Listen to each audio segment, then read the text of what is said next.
Hereditary presents itself as a typical supernatural horror film at first glance, though it quickly reveals itself to be somewhat far more unsettling, blending family tragedy with occult horror in a manner that slowly tightens its grip on the audience. Rather than relying purely on loud scares or silent monsters, the film carefully constructs a feeling of dread through its characters, atmosphere, and the disturbing events that unfold around them. And without further ado, let's commence with the summary. Though before I do so, if you would subscribe to my channel, your support would be very much appreciated, as it would allow me to continue to grow. Hereditary begins with a slow and unsettling introduction that immediately establishes the film's eerie tone. The camera pans across a miniature model of a house, resembling a dollhouse.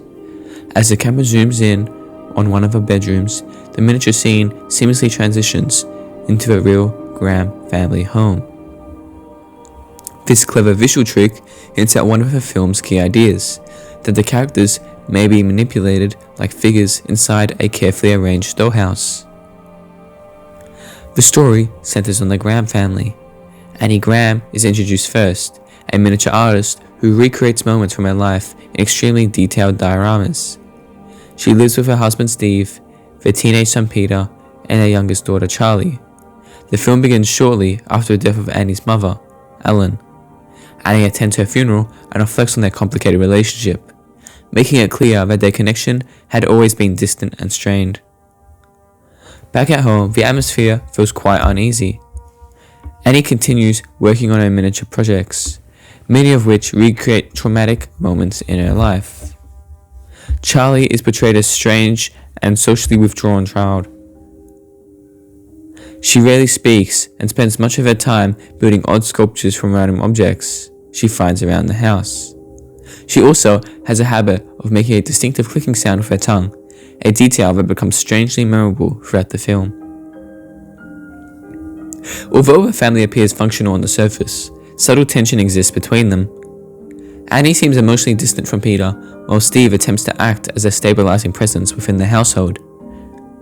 Charlie's unusual behavior also creates a sense of detachment from the rest of the family, suggesting that something is not quite right.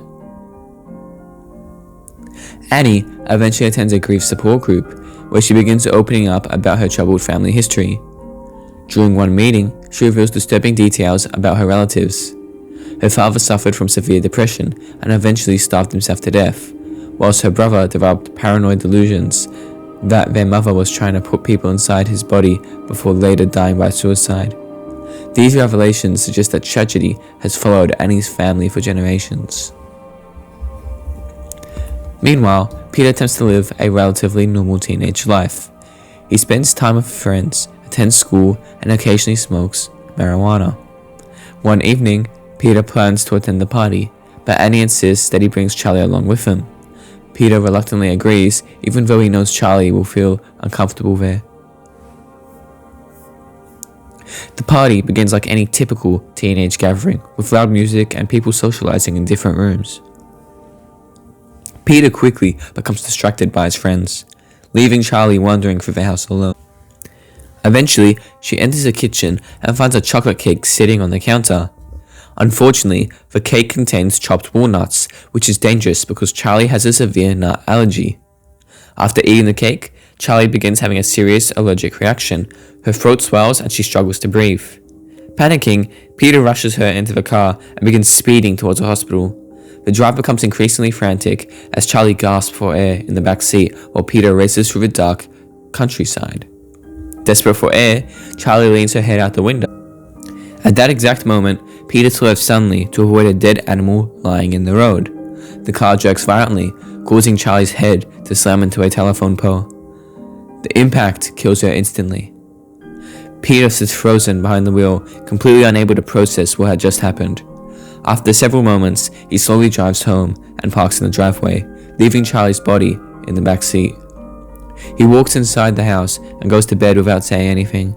The following morning, Annie discovers Charlie's body, resulting in a devastating scene where her screams of grief echo throughout the house. Charlie's death completely shatters the family, Annie becomes overwhelmed with grief and begins experiencing emotional breakdowns, while Peter retreats into silence as he struggles with the guilt of knowing he caused the accident. Steve attempts to support both of them, though the tension within the family continues to grow. As time passes, Annie's mental state worsens. She begins experiencing episodes of sleepwalking, something she struggled with in the past. During another grief support meeting, she meets a woman named Joan. Joan claims she also recently lost a loved one and knows exactly what Annie is going through. Joan later invites Annie to visit her apartment, where she demonstrates a ritual that supposedly allows communication with the dead. The ritual involves a glass and chalk placed near a chalkboard. At first, Annie is skeptical, but when the glass begins moving on its own and messages appear written by chalk, she becomes convinced that the supernatural may be real. Desperate to speak with Charlie again, Annie attempts a ritual at home with Peter and Steve present. After several tense moments, the glass begins moving and messages appear on the chalkboard, supposedly written by Charlie's spirit. The experience terrifies Peter and deeply unsettles Steve, who begins worrying that Annie is losing her sanity. Following the ritual, increasingly disturbing events begin occurring around the house. Annie claims to see glimpses of Charlie in dark corners, while Peter begins experiencing strange visions at school, including moments where his reflection behaves independently of him. Eventually, Annie discovers a hidden album of photographs belonging to her mother. The images reveal that Alan had been involved in ritualistic gatherings with a mysterious group of people. Annie also finds a book describing an ancient demon named Paimon, a powerful king of hell who desires a male host in order to fully manifest in the human world. The book explains that Paimon can grant wealth and knowledge to his followers, though summoning him requires complex rituals. Annie begins to suspect that her mother may have been involved with a cult attempting to summon this entity. Meanwhile, Peter's experiences become increasingly disturbing. During one scene at school, he suddenly loses control of his body and violently smashes his head against his desk in front of the entire class. Annie eventually learns a horrifying truth. Joan is revealed to be a member of the same cult that Annie's mother belonged to. The cult had been manipulating events for years in order to create the perfect host body for Paimon. Charlie had originally been used as a temporary vessel, though because the demon prefers a male host, Peter was always intended to become the final target. As the supernatural forces escalate, Annie becomes increasingly frantic. One night, Peter wakes up to find Annie clinging silently to the ceiling of his bedroom. Soon afterward, she begins levitating and gruesomely decapitates herself with piano wire while possessed by the cult's influence. Terrified, Peter runs for the house trying to escape. He eventually reaches the attic, where he discovers the decapitated bodies of Annie and his grandmother arranged as part of a ritual, while strange cult members begin appearing silently around the house. Overwhelmed with fear, Peter jumps out the attic window in a desperate attempt to escape. The fool knocks him unconscious, but he survives. As he lies on the ground, a glowing light floats down from a nearby treehouse and enters his body. Peter slowly stands and walks toward the treehouse, where several cult members are waiting. Inside, they have constructed a shrine, decorated with Charlie's severed head and ritual symbols. The cult members kneel as Peter enters, recognizing that the spirit of Paimon has finally taken control of a male host. Joan approaches Peter and calmly explains that he is no longer Peter, but Paimon, one of the kings of hell successfully summoned into the human world. She places a crown on his head while the cult members bow before him. The film concludes with Paimon standing silently in the treehouse as the cult celebrates the success of their ritual, revealing that every tragedy experienced by the Graham family had been carefully orchestrated. Now that the summary is out of the way, allow me to say what I liked about the film and what I wasn't the biggest fan of. One of the strongest aspects of Hereditary is the atmosphere and the way it builds dread rather than relying on cheap jump scares. The film takes its time establishing the family dynamic and emotional trauma, which ultimately makes the horror elements far more impactful when they finally appear. Annie's performance, in particular, makes the story feel believable as a gradual descent into grief and desperation is portrayed in a convincing manner. Now, as for what I would change about the film, and that mainly comes down to the pacing in the first half.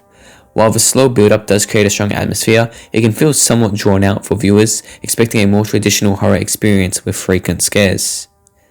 Overall, Hereditary is a rather unsettling entry into the horror genre, blending psychological dread with supernatural elements in a way that leaves a lasting impression. Though in saying that, the film is not without its flaws, particularly in regards to its slower pacing. Even so, the overall experience remains memorable for those who appreciate a more psychological approach to horror. For these reasons, I would say the film deserves a solid 6 out of 10. And with that, today's video will conclude, and I wish you all a good night.